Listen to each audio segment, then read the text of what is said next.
Welcome to Shatter. Help me reach 5,000 subscribers. Support the video with a like and leave your thoughts in the comments. It happened on a Saturday night at the Cheesecake Factory. 8 of us around the table, soft jazz in the background, laughter bouncing off the walls. Emily had that look, the one she wore when she wanted attention. I knew it before she opened her mouth. She raised her glass, smirking at her friends, and said, "You know why I married Ethan? Because I was desperate. He was safe." Then she added, with a laugh sharp enough to cut through the noise, "He's just pathetic sometimes." The table went quiet for half a second before someone forced a laugh. Nobody looked at me. Not one person. She just kept smiling, like she'd told the funniest joke of the night. I didn't say a word. I watched the red reflection of her wine in the glass and realized something simple. Respect doesn't vanish in a fight. It disappears in moments like this, when silence becomes humiliation. I finished my drink, folded the napkin, and placed it neatly by the plate. My voice never broke the air. I just stood up, thanked our hosts, and walked out. No drama, no scene, just the sound of my shoes against the tile. Behind me, her laughter shifted, lighter, nervous, unsure. I didn't turn back. Outside, the night was still warm. I called an Uber, the glow from my phone screen soft on my hands. As the car pulled up, I caught a glimpse of our table through the glass wall.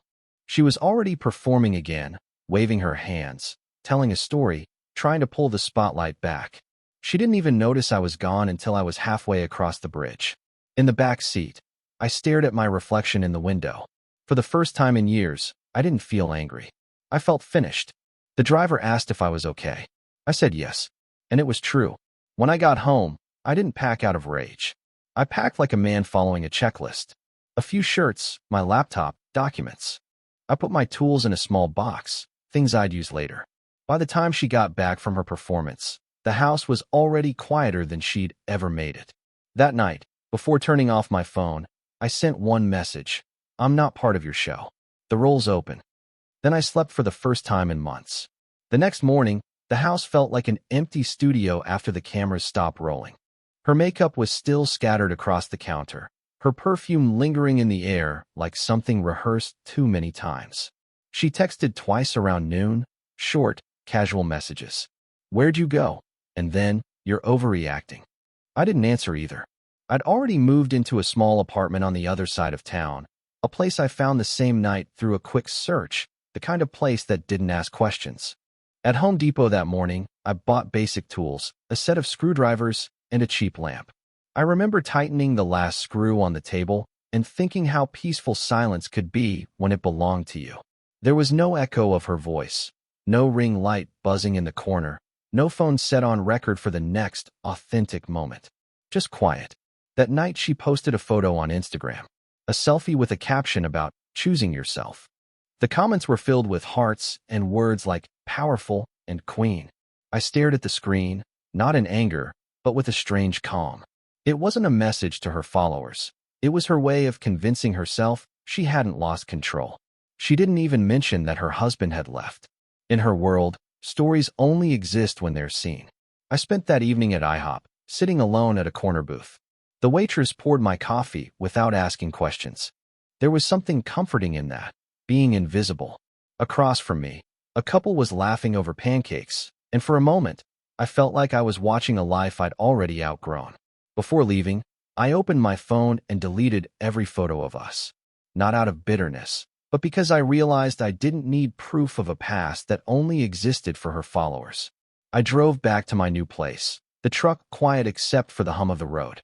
No music, no calls, just space to breathe.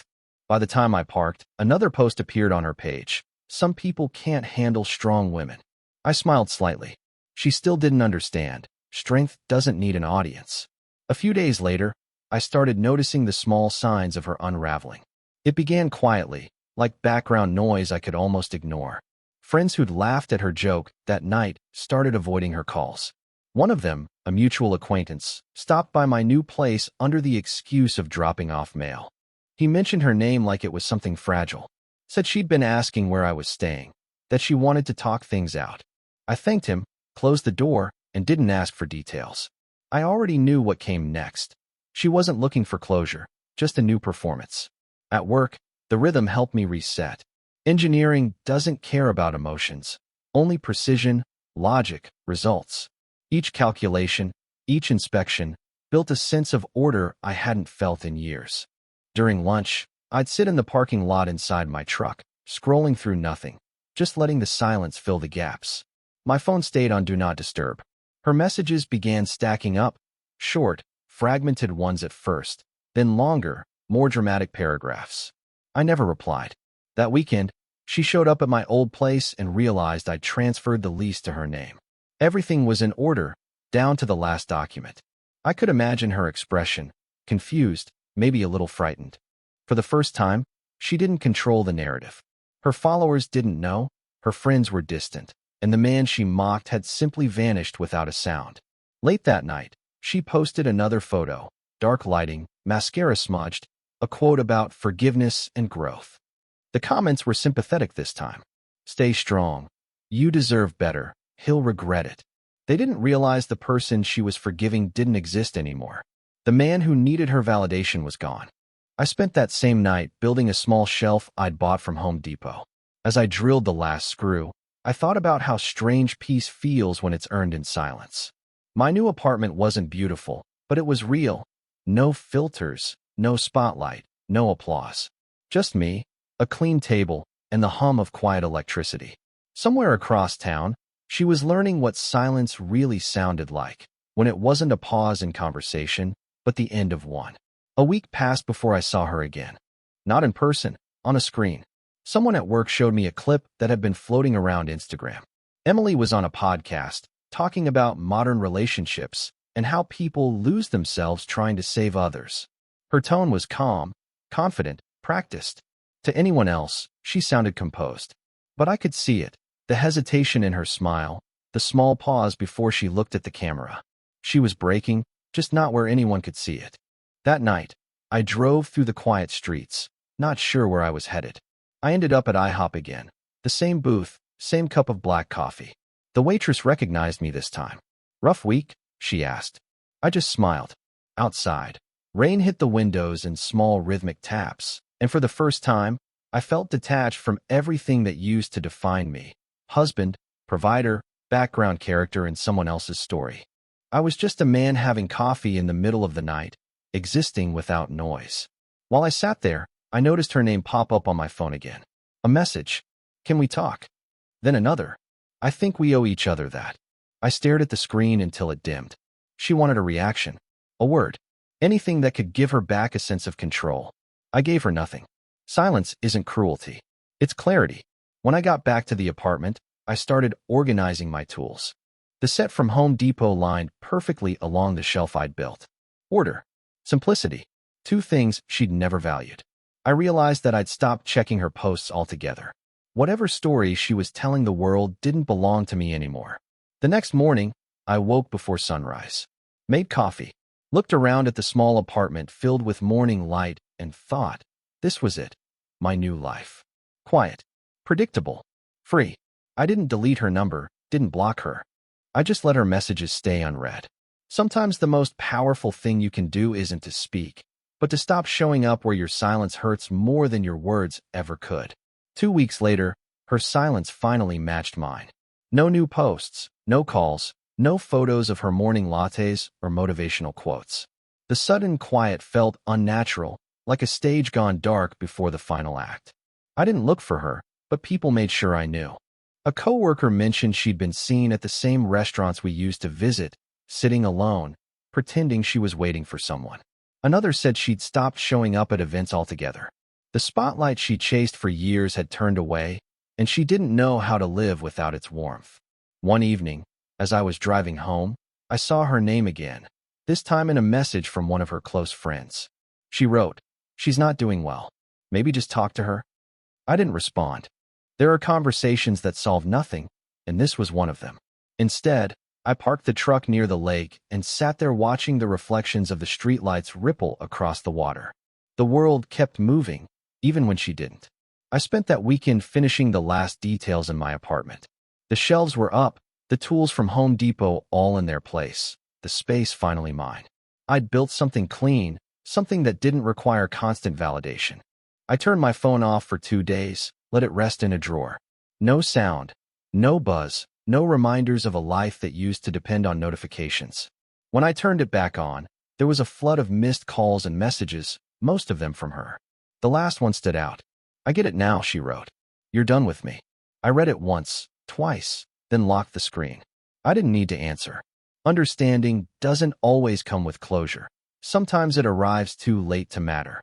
That night, I went to IHOP again, same corner booth, same coffee. The waitress smiled when she saw me. "Back to your usual?" she said. I nodded. For the first time, the quiet around me didn't feel empty. It felt earned, like peace was no longer something to find, but something I'd built one silent choice at a time. I didn't hear from her for almost a month after that last message. It was strange at first, like the world had suddenly gone quiet after years of static. But silence, once it settles, becomes addictive. I started running in the mornings before work, just me, the road, and the sound of my shoes hitting pavement. No music, no distractions. The air was colder now, sharper, and it reminded me that I was still alive, still moving forward. One morning, while I was pouring coffee, a notification flashed across my phone. It was her profile, tagged in a post from a mutual friend. The caption said, "Sometimes we lose the good ones." The photo was from that same night at the Cheesecake Factory. Everyone smiling, except me. I looked at my own face in that frozen moment. Calm, unreadable. People in the comments called it awkward, funny, real. They had no idea that it was the night everything ended. At work, I focused on the details, the hum of machines, the steady pulse of calculations. Engineering made sense because everything had a cause, an effect, a formula. People didn't work that way. Emily's world was built on reaction, emotion, attention. Mine was built on structure. And now, I realized, that difference wasn't something to fix, it was something to protect. A coworker invited me out that Friday. We went to a small diner, not far from the lake. It was quiet. No loud music, no flashing lights. For the first time, I talked about her. Not in anger or nostalgia, just as a fact of my past. He listened, nodded, and said, "You handled it better than most would." Maybe. Or maybe I'd just run out of energy to fight for something that was never real. That night, before sleeping, I checked my phone one last time. A new message from her sat unread. The preview showed the first words, "I miss the way you used to look at me." I didn't open it. I didn't need to. Some stories don't end with an argument. They end with a man who simply stops answering. Winter came early that year.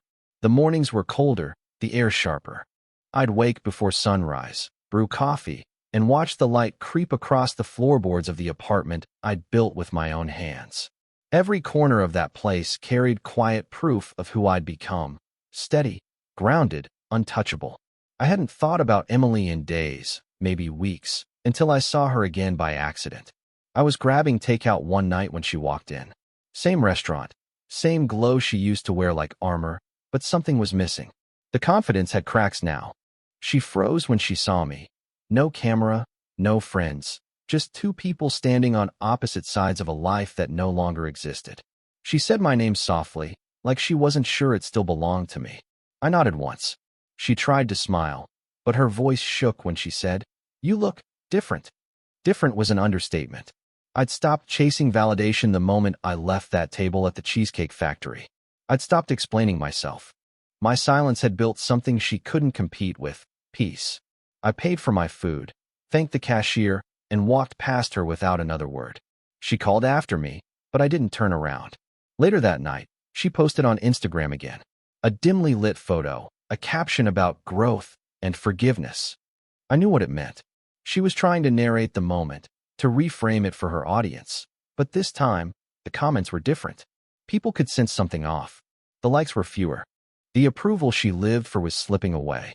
Back at my apartment, I opened the window and let the cold air fill the room. My tools from Home Depot sat neatly on the desk, still in order, untouched.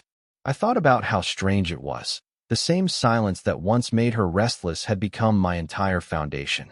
She used to need a crowd to feel alive. I just needed space. That night, I realized something simple. When you stop trying to prove your worth to people who can't see it, you don't lose anything. You just stop wasting it. 2 days after that encounter, I got an envelope in the mail. No return address, just my name written in handwriting I'd memorized years ago. Inside was a note, short, uneven, rushed. "I'm sorry," it said.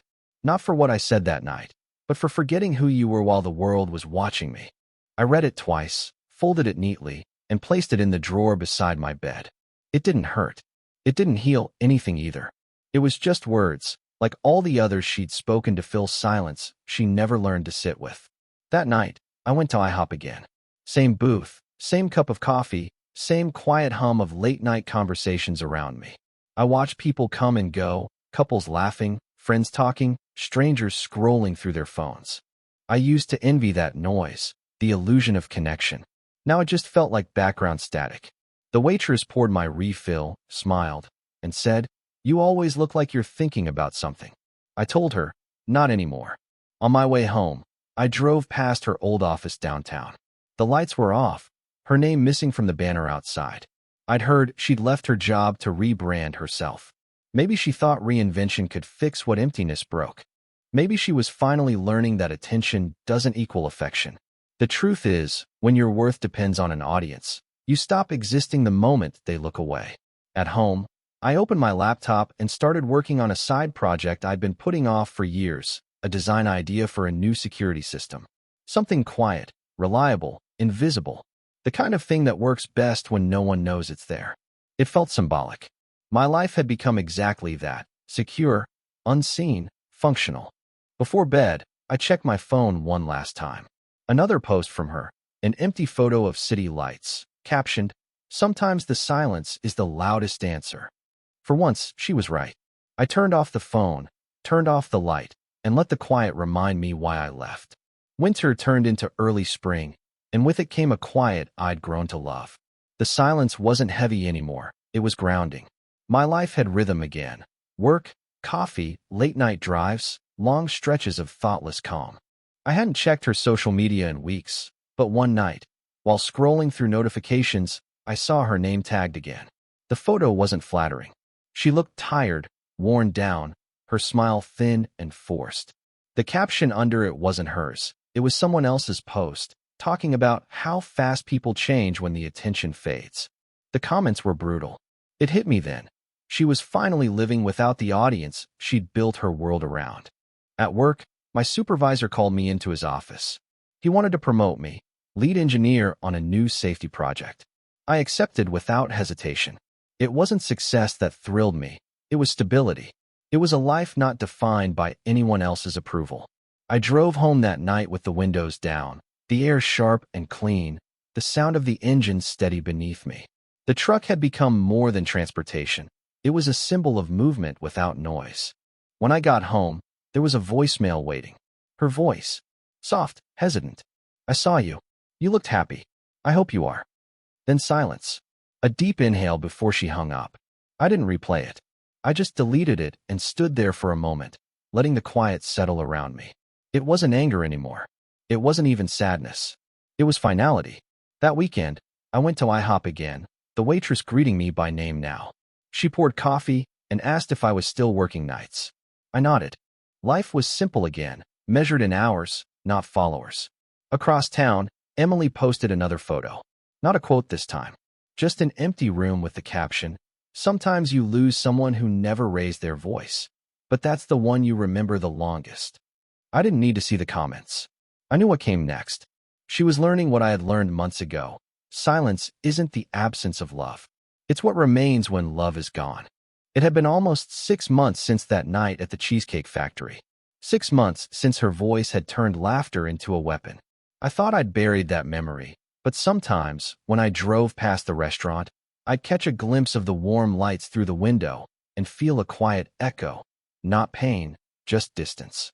Life had rebuilt itself around the silence I'd chosen. My work had purpose. My home felt like mine. Even the stillness carried weight now. One Friday evening, I stopped by the lake after work. The air was soft, carrying the smell of spring. A familiar car pulled up behind mine. I didn't need to turn around to know it was her. She walked closer, slow, careful, like she wasn't sure if she was allowed to break the silence. I stayed where I was, watching the water move. She stopped beside me. No perfume this time, no camera in her hand. Just a woman stripped of the noise she used to wear like armor. She said quietly, "I wanted to apologize face to face." I didn't answer, not out of anger, just because there was nothing left to say. She kept going. "You didn't yell. You didn't fight. You just left, and somehow, that hurt more than anything." Her voice broke a little. I looked at her, finally, and saw what was left after the applause fades. No crowd, no audience, just truth. "I didn't disappear," I said. "I just stopped showing up where I wasn't respected." The words came out calm, even. She nodded, eyes wet but steady. There was no drama, no begging, no closure speech. Just a quiet understanding that some endings don't need noise to be final. When she walked back to her car, I stayed by the lake until the sun dipped below the horizon. The reflection on the water blurred into gold and black, and for the first time, I felt completely still. No resentment, no regret, just peace. Later that night, I stopped at IHOP for coffee. The waitress smiled when she saw me. "The usual?" she asked. I nodded. As I sat there, I realized I hadn't lost anything that mattered. I'd just stopped participating in someone else's performance.